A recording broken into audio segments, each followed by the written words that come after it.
Good evening, everyone, and welcome to the Kodiak Island Borough Assembly regular meeting. Today is Thursday, December 1st, 2022. It is 6:30 p.m., and we are here in the Assembly chambers, and we'll get started tonight with our invocation from Major Dave Davis of the Salvation Army.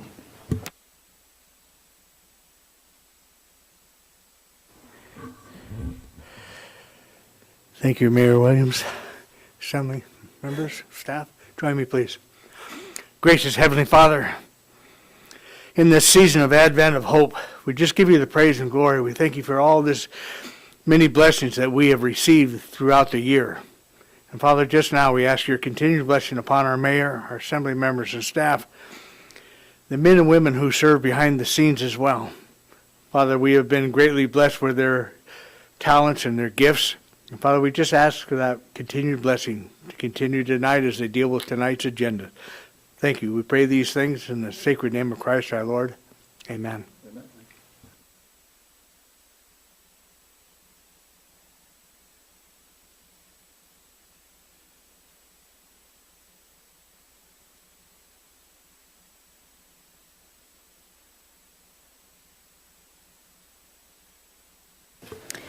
We are gathered on the traditional homeland of the Supiaq-Alutiiq people, and we acknowledge the 10 tribes of the Kodiak-Alutiiq region.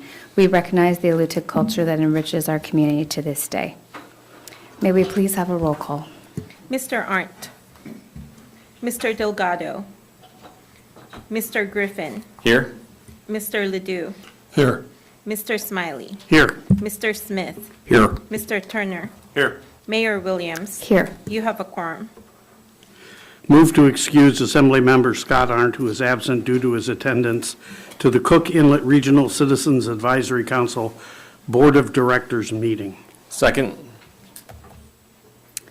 Could we please have a roll call vote? Mr. Griffin, Yes. Mr. Ledoux, Yes. Mr. Smiley, Yes. Mr. Smith, Yes. Mr. Turner. No. Would anyone like to change their vote? 4 yes, 1 no.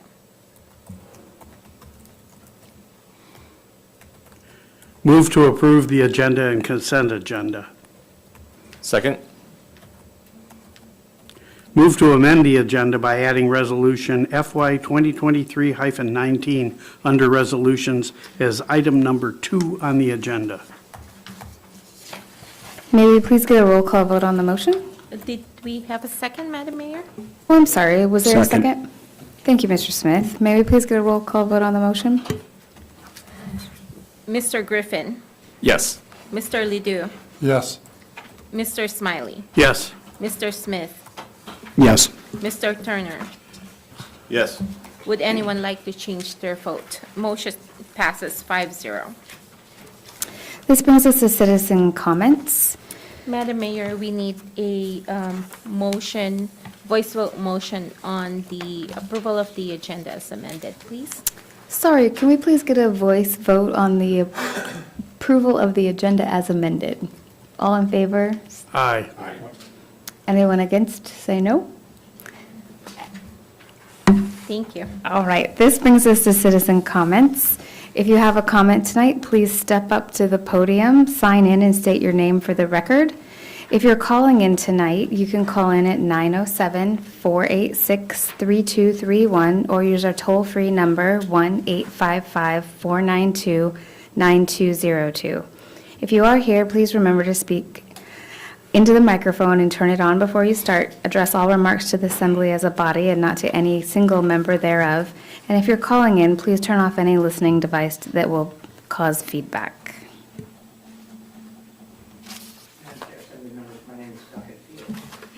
Duncan, is your microphone on? No, there we go. Thank you.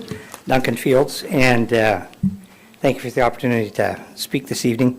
I'm here on behalf of Spruce Island Development Corporation, which is a nonprofit entity that was developed by the City of Uzinki, the Uzinki Tribe, and the Uzinki Native Corporation. I'm going to speak specifically to the Anton Larson Bay Road project, which is I believe, the last project currently on your capital improvement list. I appreciate that it's on the list. I would have thought that the project would have merited a little bit higher ranking on the list. I'm a little disappointed that the borough doesn't have a larger CIP list with additional projects. CIP lists are sort of an important construct for the community in terms of long-term priorities, and things that get on that list, from my perspective at least, should remain on that list in perpetuity because they've been identified by the community as important projects. People that look at CIP lists don't necessarily rank the projects in the same way that we do here in Kodiak. They're sort of opportunistic lists. Sometimes you're focused on road projects, sometimes you're focused on school projects, sometimes legislators are working with dollar amounts, sometimes you're talking to a state audience, sometimes you're talking to a federal audience, sometimes you're talking to an administrative audience, somebody administering funds like the Denali Commission, for example. So I just feel like the borough may have been a little too quick to hone down the list and reduce the priorities of the community because, as we all know, there are many, many needs in the community. And if that comes as criticism, I'm not meaning it to. I'm speaking to you as somebody that works with CIP lists and advocates for projects from those lists, and I'm sort of speaking to you from the perspective of experience in working with these lists. Having said that, let me talk a little bit about the Anton Larson Bay project. One of the things that's important on CIP list is recognizing that not all projects are in the same phase in terms of completion. The Anton Larson Bay Road project first appeared on the Borough CIP list in the 1980s. That's almost 35 years ago. And it percolated along for a number of years. Eventually, the first step forward was the Uzinki Native Corporation said that they would donate the land for the right-of-way to the project. Big deal. And so with the donation of the right-of-way, we began working on funding. Initially, there was funding for routing, initial engineering, cost estimation. We worked with the state legislature on that. Is my time up? Oh, boy. So long story short, let me conclude by saying this project has an environmental assessment. There were 4 hearings in the community here in Kodiak and in the rural villages. All of the comments that came in, 95% of those comments were rah, rah, rah, let's get this done. So it's a project that is much further along than many of your other projects on the list. And I would just like you to take that into consideration as you vote on your capital projects list tonight. Thank you, members of the Assembly. Thank you, Mr. Mayor.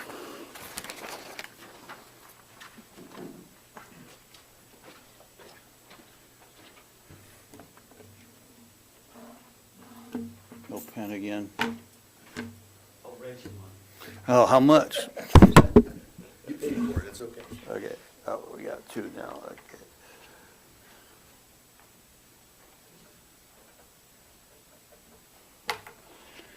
Hi, my name's Court Neff, and I was gonna say a lot today, but I decided I wasn't gonna say anything, and then I heard Duncan, I felt like I wanted to say something.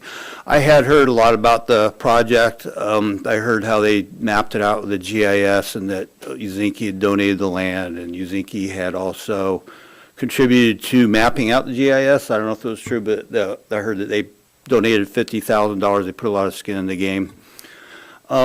I really like the project because I see something that it's one of those rare projects that really benefits everybody.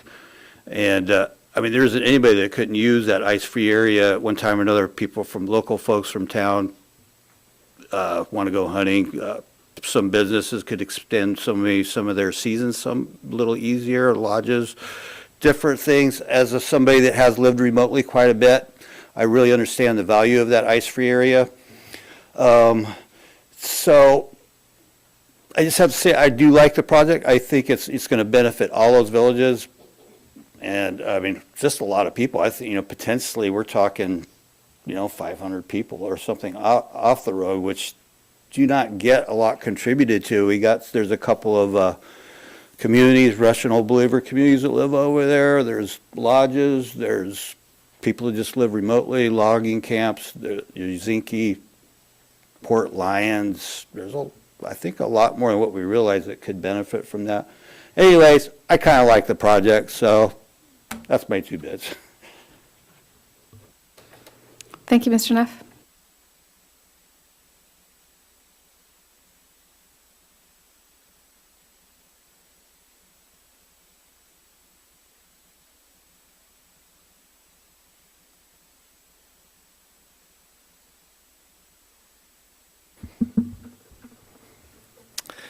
Mayor Williams, Assembly members, and staff. My name's Carl Hertz. I'm the administrator at Providence Kodiak Island Medical Center. Thank you for amending your agenda tonight to include discussion on a resolution of support for Alaska to join the Multi-State Nursing Licensure Compact. The pandemic has significantly changed our workforce in the United States, in Alaska, and as you well know, in Kodiak.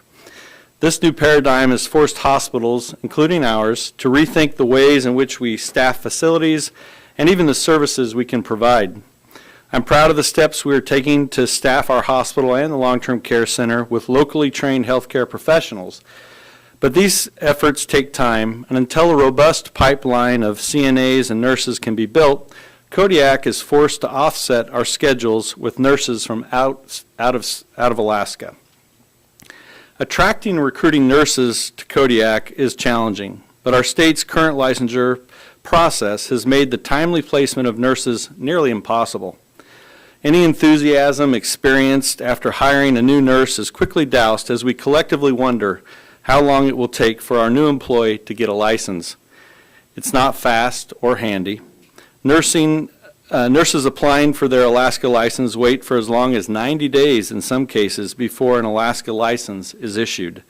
This delay has wrecked our schedules and caused candidates to withdraw from the positions. The problem is not the applicant. The state simply does not have the personnel required to process the number of applications received each year. About 6,300 in total licenses, and 1,400 of them are nursing. 39 states currently belong to the Multi-State Nursing Licensure Compact. The compact allows qualified nurses to practice across state lines with a single license, thereby avoiding the timely steps required to secure an Alaska-specific license. Enacting the Nursing Licensure Compact requires Alaska legislatures to adopt the compact into law. The Alaska Municipal League has agreed to support the Nursing Licensure Compact, but requires a member of the ML to first adopt the resolution. My ask of the Assembly members here tonight is to do just that, sending a clear message to our state legislators that Kodiak Island is in support of the compact and places the health and well-being of its citizens first. Thank you for your time and your continued service to Kodiak. Thank you. Are there any call-ins? Seeing no other citizen comments, we'll move on to committee reports. Does anyone on the Assembly have a committee report tonight? Seeing none, we will move on to the Borough Manager's report. Yes, good evening and thank you. I want to start by congratulating and thanking Sharon Blakesley. Sharon retired, I believe, yesterday, and 30-plus years, that's I think that's more of a sentence than a career, but she's in good spirits, and she still has her desk to clean out, so she'll be back. But if you see Sharon, please extend your congratulations and your thanks for her dedication for the years. Jared Conrad, who is one of our employees at the landfill, will be with us 5 years this next coming week. We have recently hired a new assistant clerk, Irene Ariano, and appraiser tech, Shelby Carlson. They'll be both starting with us soon. We currently have advertised temporary laborer, manager's position, community development director, and planner. Highlights on my interim manager report, or my borough manager report tonight is I want to point out the discussion of the joint use agreement today with the city as well as the Kodiak Island Borough School District. And we started out with the joint use agreement, which basically has been around, I believe someone said from the 70s, where there's the agreement that we all honor and utilize each other's facilities for basically recreation purposes throughout. So, school district, gyms, borough buildings, borough parks, city parks. The big thing that came out of it was a discussion about the pool. The pool is obviously a very large recreational attraction, and people need something to do in Kodiak, and that's a fairly well-utilized pool and recreation site. So I am going to prioritize getting a consultant up here as soon as we can find an independent third-party consultant that's actually had nothing to do with the pool in the past. We'll get that person up here, or those people up here, get an evaluation, and possibly even hire that firm or whoever it is to assist in preparing an RFP so that we can look and actually determine what the cost is going to be to repair the current structure. If there's any other items that you have questions on the list, we have quite a few projects going on with engineering, and I'm good to answer questions. Mr. Smiley? One of the assembly was talking about suing the architects who designed the pool. Have we talked to our attorney about the utility of trying that? We have not. I believe the premise of that is that there was not epoxy-coated rebar. We have talked to engineers that have dealt with pool structures, and basically you cannot use epoxy-coated rebar in pools because anytime you have a large rebar assembly, it needs to be grounded. So consequently, if you have epoxy, you pay for epoxy-coated rebar, you would literally have to grind each connection so that you had a grounding source, because otherwise you have electrolysis in that whole thing. So the assembly will have to decide whether you would like to invest your money in the research and development of a lawsuit, including the attorney costs, or take those funds and actually help fix the pool. Thank you. Larry? Just a question, Dave, and I don't pretend to have any deeper knowledge, but is it true that there is literally no membrane that protects the concrete and the outer lining? So whether you epoxy coat the rebar, there's nothing to prevent the saltwater pool, which is a saltwater saline pool, if I understand it correctly, from seeping into the concrete in the first place. So if there was a liner in the pool, wouldn't it have protected the rebar from the corrosion that the salt water is? I can't answer the question if there is indeed a liner. I've worked on the pool out on the base before, and what was put on there was a painted-on elastometric liner. However, over the years with earthquakes and whatnot, if you start getting cracks and fissures and you have any type of water, whether it be chlorinated or salt water getting in there, you're going to have degradation. I also believe that there was probably some rebar that was not buried enough. When you normally pour any concrete wall or slab with rebar, you have to have a certain amount of coverage. I don't believe that was ever achieved. If you look at the tile on the surface of the pool, you can find where rebar is resting and coming through. So I think there's a whole bunch of multi-failures. Mr. Hargraves actually spoke with one of the folks that worked on this pool, one of the designers, and effectively his comment was, and this is through Mr. Hargraves, this is one of the only 2 saltwater pools he's worked on, and he would have recommended not having a saltwater pool in this environment.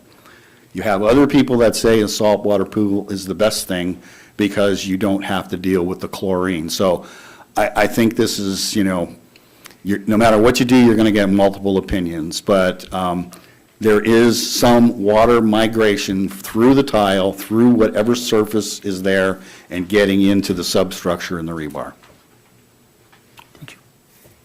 Any other questions concerning the manager's report? Seeing none, we will move on to messages from the borough mayor. I met with the Kodiak Island Borough School District Superintendent. I think I actually pulled her away from Dave's meeting this morning. We talked about the pool, we talked about housing, we talked about workforce development. We also talked a little bit about the auditorium and what an interesting space that is, being owned by the borough, staffed by the school district, and has the art council in there. and how those employees are paid, and did a little bit more understanding about that. So we'll have some more talks about that space coming up in the future for sure. And that's all I have tonight, which moves us along to our consideration of the calendar unfinished business for resolution number fiscal year 23-15, adopting a state legislative capital improvement projects priority list for the 2023 legislative session. We actually already have a motion on the table to adopt resolution fiscal year 23-11. And at our last meeting, we updated it. So the version that's out for the public is version 2. Is there any additional staff report, Ms. Christensen, that you wanted to add to that before we discuss it? Thank you, Madam Mayor. Excuse me. Good evening. For the benefit of the public, this resolution was introduced for discussion on November 10th. It was then postponed at the regular meeting of November 17th, and it was discussed again last week on November 22nd. Excuse me, state statute directs the manager of the borough to produce and manage a capital improvement program. Kodiak Island Borough Code gives that task to the Planning and Zoning Commission. The Planning and Zoning Commission each year produces a list of projects within that capital improvement program. And then generally, the Assembly looks at that list as well as some other projects that may come up and sets a list of priorities, which are then sent on to our legislators. Then in January, I upload the details of this list to a database that all of the state legislators can view, and all other municipalities have that opportunity as well, including our village communities. I have to apologize. I was out last week and was not here to personally hear the discussion. I did listen to the audio on Monday and was able to obtain a copy of the list on Tuesday, and was not finished redoing the list as of the publishing of the agenda packet for this meeting. So it makes things a little more confusing in that we will have to substitute the version that you, I believe, actually would like to see in place of the one that was published. In any case, I've placed a hard copy of version 2 on the dais for each of you and in the entryway for the public. And I hopefully understood the direction correctly. I did have a little problem with where some of those projects came from. I wasn't familiar with them, which reminds me that there was a question asked last week about the narrative. And for those projects, borough projects, for which we in-house, not just me, but maybe Dave or the community development director or whoever's project that is, we have a good understanding of what the project is, and we're able to develop that narrative. Those projects that come from the village, I have to trust their narrative for the most part. If I can see some obvious ways to improve it and help make it more understandable or more palatable perhaps to legislative funding, then I will go ahead and modify it slightly for this list. I'm available for any questions and happy to rearrange the list if you need me to. Thank you. What questions do we have from the Assembly? Should we move? There's no questions. Okay. Move to amend resolution number FY 2023-11 by substitution with version 2. I'm sorry, is it 15? Says 11 there, but 15 on the other one, so I'll read it again. Move to amend resolution number FY 2023-15 by substitution with version 2. Second. Is there any further 11. discussion? May we please get a roll call vote on the motion to amend? Mr. Ledoux, Yes. Mr. Smiley, Yes. Mr. Smith, Yes. Mr. Turner, No. Mr. Griffin. Yes. Would anyone like to change their vote? Motion passes 4 yes, 1 no. May we please get a roll call vote on the main motion as amended? Sorry, Dr. Ledoux has comments, yes? So if we voted on the main motion, we're done, this resolution passes, is that correct? Is that where we are? No, we just voted on the motion to replace by substitution with version 2, this version that you have on the dais. And now that that is our main motion, we'll vote on passing that. So this would be my only opportunity to speak before this. Yes, sir. Dr. Ledoux. Thank you. I do have a problem with this process. The requirement to send in a capital improvement list goes back to when the state was very, very rich. And they were spending literally billions of dollars every year to fix buildings. They paid 100% of school construction throughout the state. They built Sullivan arenas for free for communities. They spent money everywhere. Every year, they funded our entire major maintenance list 100%, sometimes putting well over $1 billion into that list. So these lists became very, very important at that point in time because the legislature at that time, every legislature, senator had money and they could allocate from this list what they're building. And when the state started running out of money, these lists became about as useless as trying to figure out how we're going to distribute money to nonprofits. We talk and talk and talk, and there's no money to do these things. So really what they are is statements. I don't believe anybody on the Assembly can go down this list and say that item 13 is more important than item 17, and I don't know what they are, I'm not looking at them right now, and say we don't have any idea even how to rank these projects. Much less, the state does not have the money to fund them. So I want to say it's a tale told by an idiot full of sound and fury signifying nothing, but I don't want to quote Shakespeare in front of an expert here. And but the reality is these are political statements at this point in time. So we're assuming that the state still has money to fund these. It doesn't. It can fund small projects. Even the money the state set aside for the school district last year for forward funding, almost $700 million, most of it's gone because they never met the oil price. The state does not have a lot of money.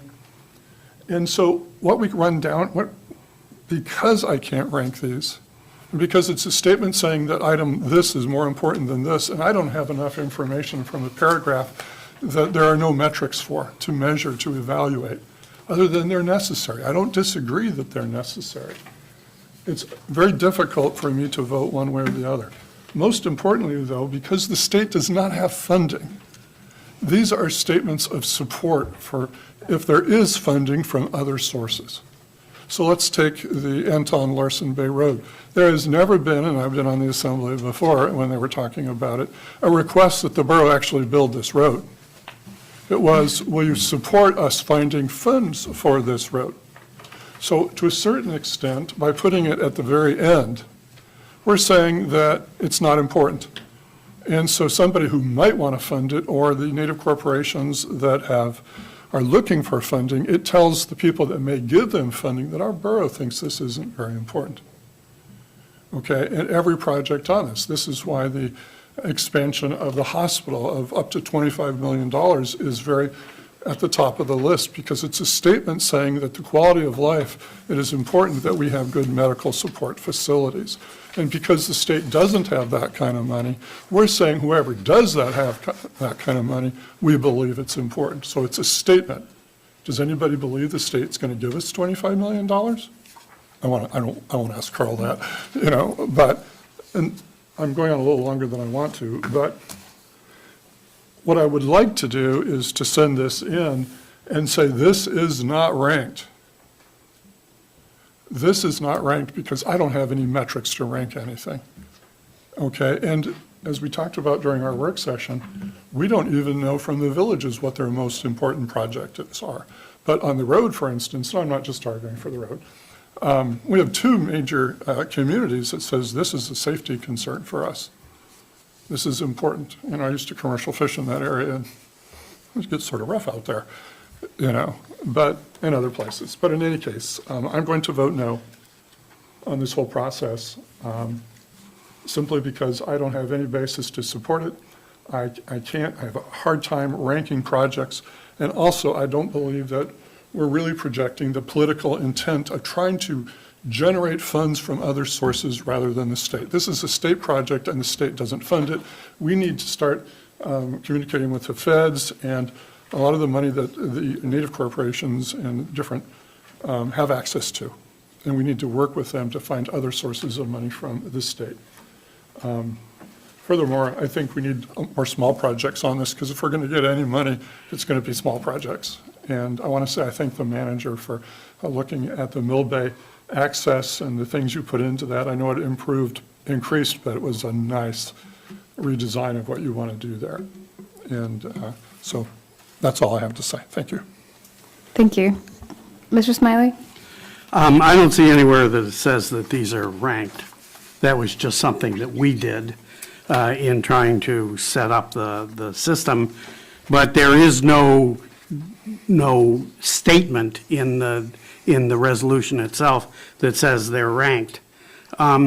Also, I think that there are other alternatives besides state funding for a variety of some of these projects, not the least of which is the federal government. And I think that we've gone to them on a number of other projects as well. So I'm in favor of this. I think that we need to get it out there. I don't have any problem with this, except I thought it was a good idea to cut down on the number of projects precisely for the reason that Dr. Ledoux talks about, which is a lack of state money. And we look greedy if we ask for $86 billion worth of projects, whereas we know we're not going to get that number at all. Otherwise, I think these are pretty carefully selected primarily for safety, also for education. And if there is an order to them, I think that it works out just fine according to a list of priorities, not necessarily that these are written down as specific priorities. Mr. Turner? So version 1 does not have them numbered per se. Version 2 does. And I think that's the catch, is we've numbered them 1 through 14, right? So I think that's where you get into, we've put them in order of our want or need. And so I would move to amend version 2, well, I guess it's the version on the table, correct? So deleting the numerical order, and that would amend line 32, 52, 74, 93, 103, 109, 126, 145, 174, 188, 200, 210, 230, and 240 by taking the number and decimal out of the line item. Second. Any further discussion on the amendment by Mr. Turner? Mr. Liddy? Thank you. I certainly support that. It takes away my concerns, and however, I would say if we did this earlier, we wouldn't have spent so much time during a work session trying to prioritize these. If they weren't being prioritized, it would have been a rather simple process, but Mr. Turner's motion satisfies my concerns. Could we please get a roll call vote on the motion to amend? Mr. Smiley. Yes. Mr. Smith. Yes. Mr. Turner. Yes. Mr. Griffin. Yes. Mr. Ledoux. Yes. Would anyone like to change their vote? Motion passes 5-0. Is there any further assembly discussion? Mr. Smith? I don't know if this is necessary or not, but I was about to propose actually bulleting those items instead of having a numerical to them. But I'm wondering, in the description where it says Section 1, if there's a way to incorporate the word unranked, if that's necessary or not. So I guess I would amend further to say that in Section 1 on line 29, that it says the Kodiak Island Borough State Legislative Capital Improvement Project priorities, parentheses, unranked for the 23 legislative session are as follows. I would second that. Is there any discussion on Mr. Smith's amendment? May we please have a roll call vote on the motion to amend? Mr. Smith, Yes. Mr. Turner, Yes. Mr. Griffin, Yes. Mr. Ledoux, Yes. Mr. Smiley. Yes. Would anyone like to change their vote? Motion passes 5-0. Is there any further assembly discussion? May we please have a roll call vote on the main motion as amended? Mr. Turner, Yes. Mr. Griffin, Yes. Mr. Ledoux, Yes. Mr. Smiley, Yes. Mr. Smith. Yes. Would anyone like to change their vote? Motion passes 5-0. Thank you, Ms. Christensen. That brings us to resolutions. Our first resolution tonight is resolution number fiscal year 2023-17, authorizing the manager to apply for and accept the Local Assistance and Tribal Consistency Fund grant, a part of the American Rescue Plan Act, for the benefit of the residents of Kodiak Island Borough, and to deposit the funds in the general fund for future appropriation. Move to adopt resolution number FY 2023-17. May we Second. please- Sorry. Thank you for seconding. May we please get a staff report? Evening. This is the third flavor of ARPA funds that we will be receiving, that we will make an application for. There is no deadline to spend these funds. There are two parts to this money. Part of it, 1.5 billion, it goes to local government assistance such as us, and 500 million of this goes to tribal entities for them. It's based on PILT acreage through Wildlife Refuge and the federal PILT program, and that's it. And this isn't allocating the money to any project. It doesn't have an end date, so long as we want to continue to file reports. That's how it'll end. So we'll come up with recommendations later for those. This is just to accept the grant. Mr. Conrad? Last week, Mr. Smiley had asked if we can produce a list of what the rural communities received. We have sent an email requesting where we can access that list, but we have not received that information to date. Thank you. Thank you. Does anyone on the assembly have any questions? May we please get a roll call vote on the motion? Mr. Griffin, Yes. Mr. Ledoux, Yes. Mr. Smiley, Yes. Mr. Smith, Yes. Mr. Turner. Yes. Would anyone like to change their vote? Motion carries 5-0. Our second resolution will be resolution number fiscal year 2023-19, a resolution of the Assembly of the Kodiak Island Borough supporting Alaska joining the Nurse Licensure Compact, urging the Alaska legislature to pass legislation in the 2023-24 legislative session permitting Alaska to enact the NLC. Move to adopt resolution number FY 2023-19. Second. Mr. Conrad, do you have anything to add to Mr. Hertz's comments from earlier? No, I will say that I want to thank the clerk's office for their efforts to be able to get this before the assembly this evening. That was a good job. Thank you. Does anyone on the assembly have questions? Mr. Ledoux? Yes. Is this part of an interstate compact, sort of like the interstate compact for military youth, that would be a multi-state compact that would be approved by the federal government? Mr. Hertz, if you'd be so kind, thank you. Thank you. Yes, sir. And so, as I said in my comments earlier, the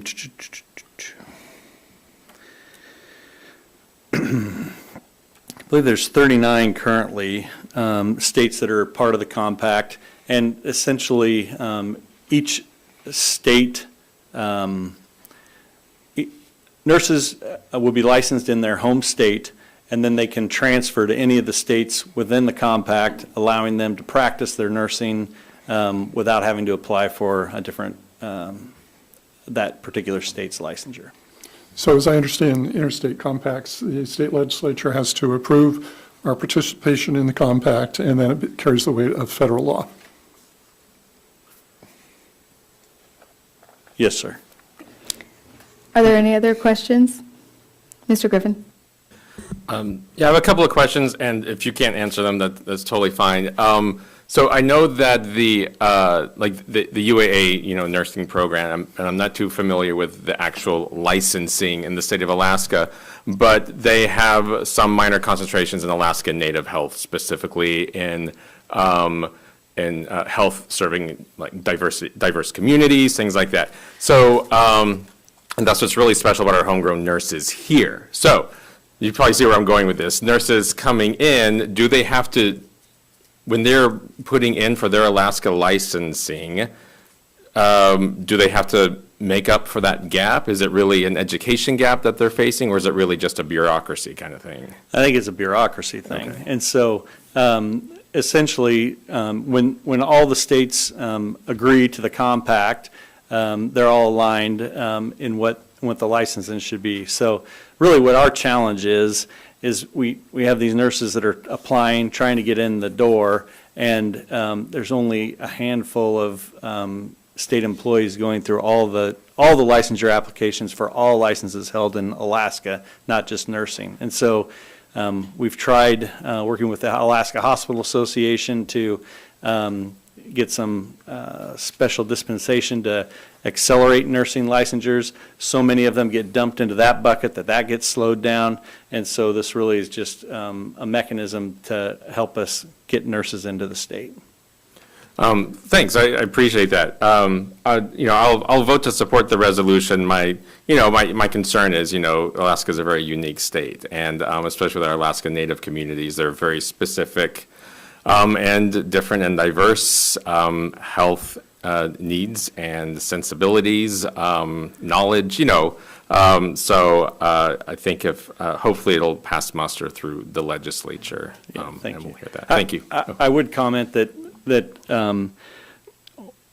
the Hospital Association, UAA, UAF, Kodiak Community College, we're all working to try and figure out how to produce more nurses.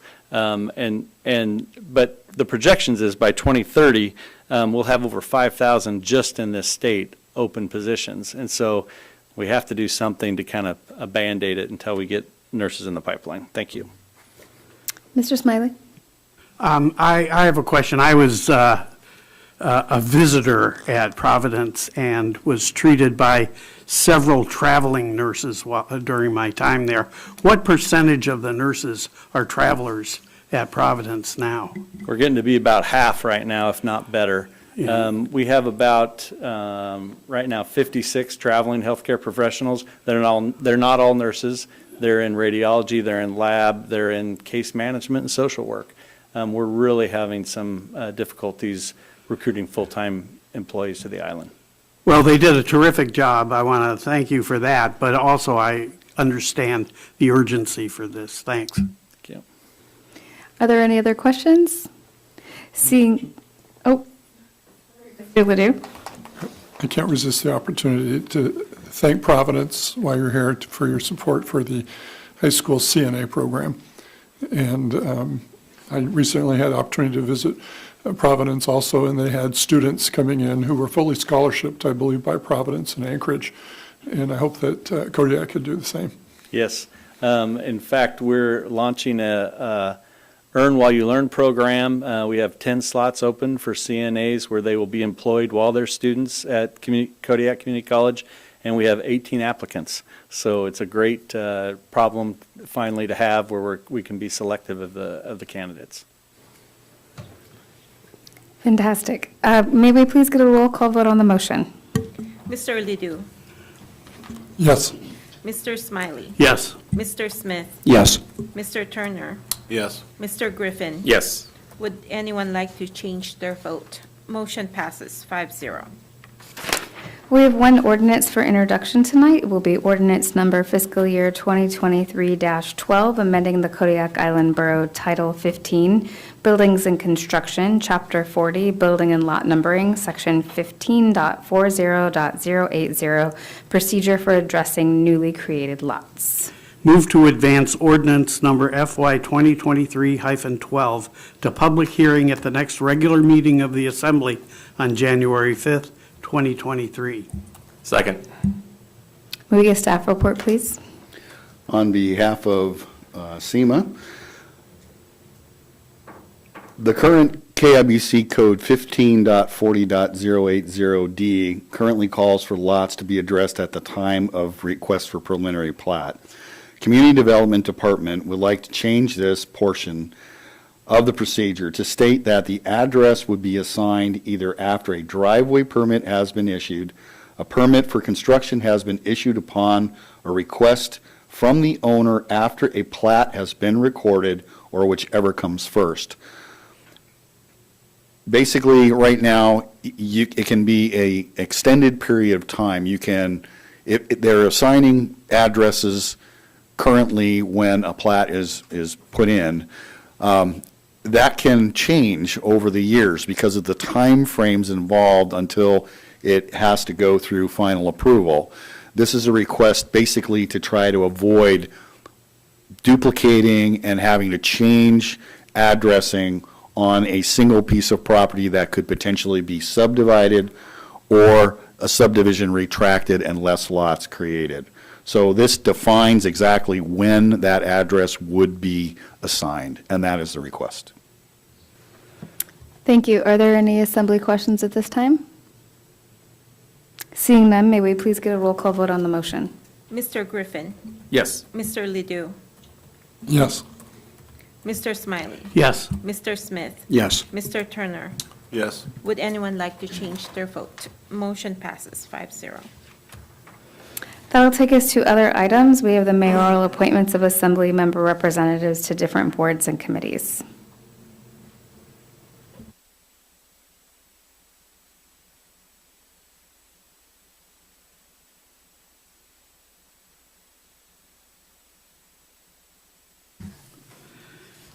Move to confirm the mayoral appointments of assembly member representatives to different boards and committees as follows. Do you want me to read them all? Yes, please. Architectural Review Board, Scott Arndt. Borough Lands Committee, Scott Arndt, Jared Griffin. Emergency Services Council, Amy Williams. Joint Building Code Review Committee, Jeff Smith. Kodiak College Council, Larry Ledoux. Kodiak Fisheries Work Group, James Turner, Jared Griffin, Assemblymember Joe Delgado as well. Kodiak Fisheries Advisory Committee, James Turner. Parks and Rec Committee, Larry Ledoux. Providence Health System Service Area, Jeff Smith. School District Budget Advisory Committee, Scott Smiley. School District Facilities Review Committee, Scott Arndt. School District Strategic Planning Committee, Joseph Delgado. Solid Waste Advisory Board, Scott Smiley. Surcax Board Seat, Scott Arndt. Swampsea Board Seat, Amy Williams. Prince William Sound Regional Citizens Advisory Council seat, Amy Williams. Are there any other things you'd like to add? Second. Thank you. Is there any assembly discussion? No complaints. That's nice. Thank you. Can we please get a roll call vote on the motion? Mr. Ledoux. Yes.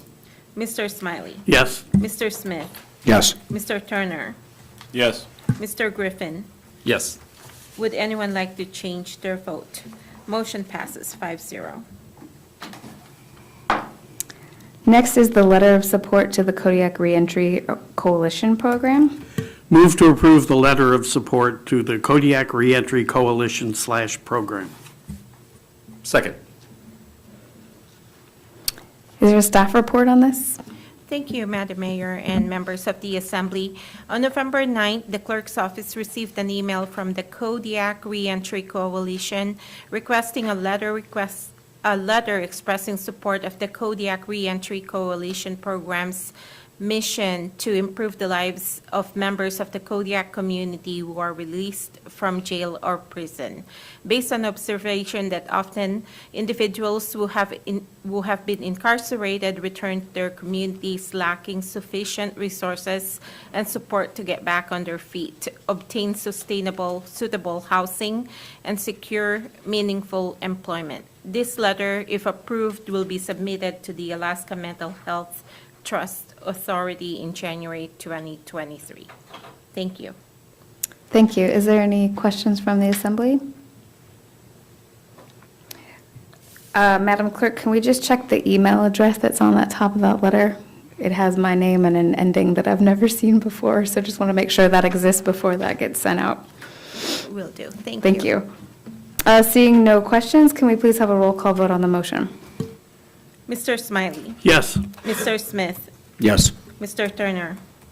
Yes. Mr. Griffin. Yes. Mr. Ledoux. Yes. Would anyone like to change their vote? Motion passes 5-0. This takes us back to citizen comments. If you'd like to call in, our local number is area code 907-486-3231, or you can call in toll-free 1-855-492-9202. If you're here in the room, please sign in and state your name for the record, and be sure to turn on the microphone before speaking.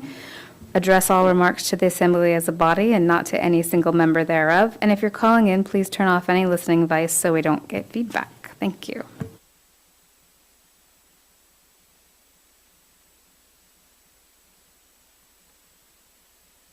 Are there any call-ins? Seeing no Assembly member comments, no call-ins, we'll move to Assembly member comments, and we'll start with you, Mr. Smiley.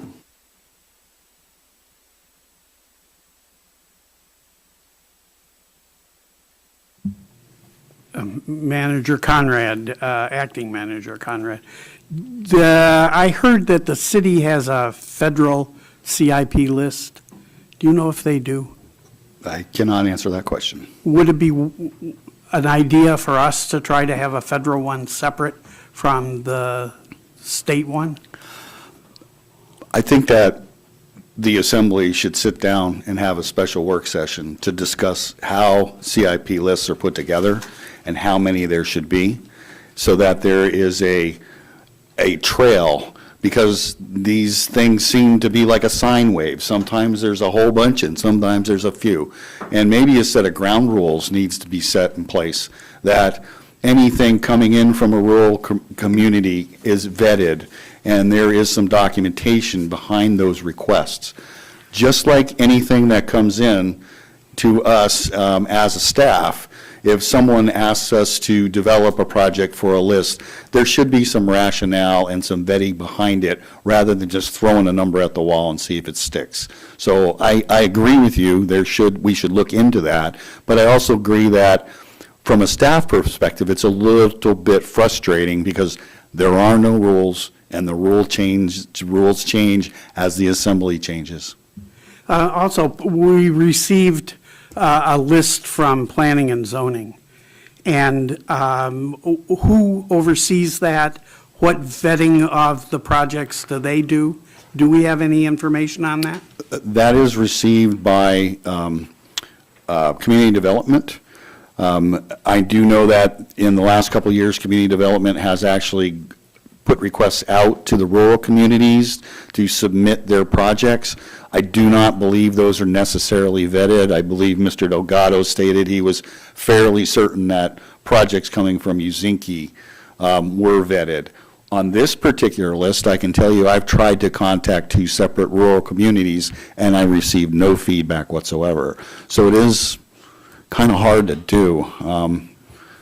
I don't know if that answers your question. Well, one thing that came to mind is in the Solid Waste Advisory meeting yesterday is Ms. Wall on the Solid Waste Advisory Committee works for CANA. And maybe we can work with them to try to deal more effectively with the list. I don't know whether that's possible. Again, I think if there's a set of rules, and we include everyone in the conversation as we develop what those set of rules are, if it's in black and white, then if you choose to participate and submit, then so be it, and that can be placed on whatever list. Mr. Liddy? Thank you. First, I don't want to forget, I've been on the Assembly before, and you do an excellent job as mayor in running meetings. It's just really great. I don't want to forget that this is our last meeting in December. We'll be attending Alaska Municipal League Conference, if I said that right, next week. And so I want to wish the public happy holidays. And there's a lot of great things happening throughout the holidays for people that are new to Kodiak to get involved with. And I hope that they'll do that. Kodiak's a great place to live, and it's great to be home for the holidays. Finally, if I were a State Louise or, Representative Stutes or Senator Stevens, and I get requests from the city and the borough and the school district and native corporations and villages, and I have 100 requests in front of me, what am I going to do? And there's just no reason to it, and I certainly appreciate the comments that you've made that, we shouldn't be competitors with one another. We're one community, and we shouldn't have all these different priorities. I know schools are important to residents of the city of Kodiak.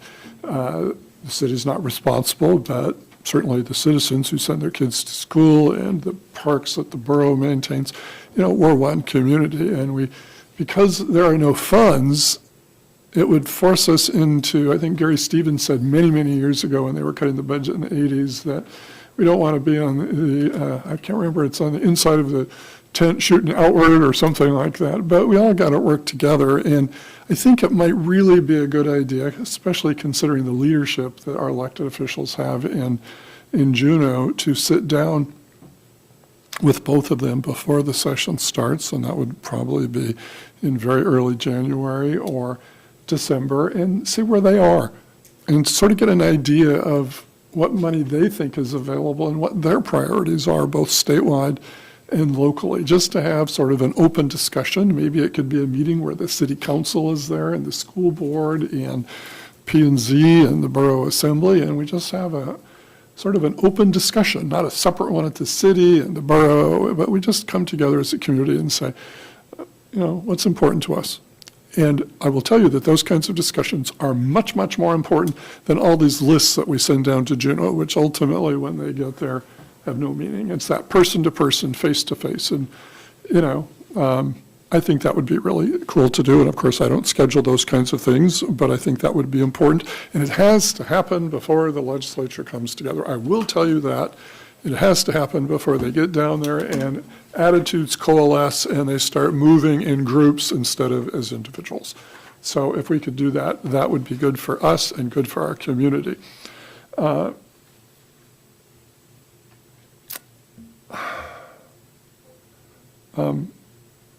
Finally, I want to say that, I'm going to say it very quickly, I really like being on the Assembly, and it's a tremendous burden. It really is. And if you haven't served in government, you run for office and you get elected and you go, whoa, and you sit there and you take that oath and all of a sudden you carry on the responsibility of the entire community. Not a point of view personally, but the weight of the community and trying to find what is right to do instead of what's expedient is really difficult. And I appreciate the Assembly and the leadership in our borough, and I wish everybody a Merry Christmas. Thank you. Mr. Smith?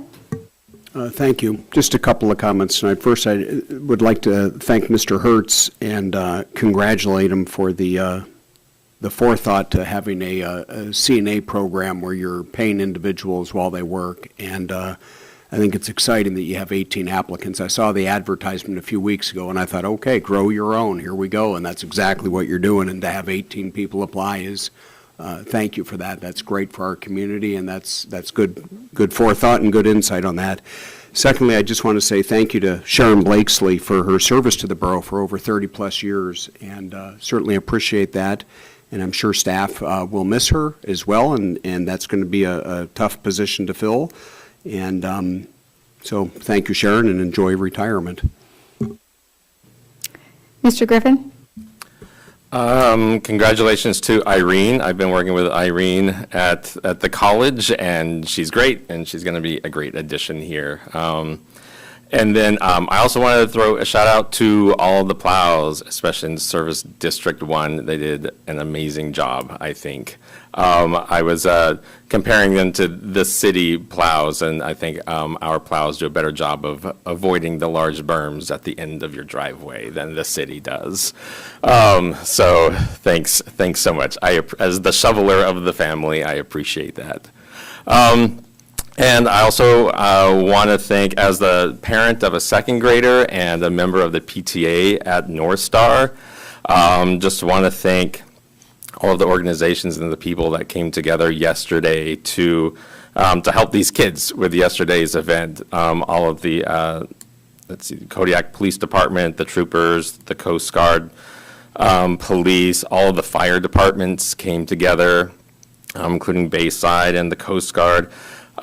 Superintendent Mika and her administrative team, Principal Morrow at North Star, and all of her staff, and teachers and aides. That was, you could certainly tell that their number one priority yesterday was to keep those kids safe. And, you know, I went to go pick up my son at Bayside, and it was a zoo. It was snow was everywhere, ice was everywhere, and there were cars everywhere, there were people everywhere. And at first I was like, oh my goodness, you know, where am I supposed to go? What's the direction? Where do I park? I had to park like a quarter mile down the road. And after picking August up, making sure that he was okay, you know, I was kind of glad for the chaos. I was glad for the confusion because that means that this is not normal for us. And that's, for me, that was kind of a good feeling. I've been trying to practice gratitude, even for gratitude for the negative things. And so I think I'm grateful for the chaos. And for parents, that was a harrowing, kind of anxious 90 minutes there after talking to a lot of parents. And so I'm thankful for that because these kinds of things are rare, that they're not the norm. And which makes me even more glad that this is where I chose to raise my kids. So, but during the lockdown phase, I'm going to stand on my soapbox just a little bit. During the lockdown phase, when we really didn't know what was going on, you know, where were our kids, if they were safe, how they were feeling. You know, I asked my son after I picked him up about that time, and I asked him if he was scared, and he said he wasn't scared at the fire station. He's been there before, he's helped me set up debates, and he's gone with me to vote, so he knew that place, and he was fine there. He wasn't scared on the bus. That was his first time to ride a school bus, and so he got to play games with his friends. But for that hour in that classroom when they were in lockdown, that's when he and his friends, when they were scared. And I asked him why he was scared, and he said that he thought that there was a murderer in the school killing people. He's 7 years old, and already he can articulate the zeitgeist of American education, or the American education experience. He's 7. So, you know, it doesn't matter if the box was empty, or if it was a mistake. You know, it's that's what he experienced at that time. And it's how also we as parents were experiencing that very palpable possibility that someone is trying to harm our kids. And that the kids know it at any moment, even as young as 7, that somebody could go in there and try to harm them. And this has enormous effects on kids' educational attainment, on their performance, on their attitude, on their behaviors in school, and we know that. So, you know, we tell them that school is supposed to be a safe place, and we kind of betray our own fears when we tell them that, but I think it's no wonder that more and more children every year are, you know, referred and treated for mental health issues, you know, than ever before. They're not just seeking attention. It's something that's very real. So I just want to, after that, I just want to come in and plug. We got We got an email today about getting some mental health first aid training.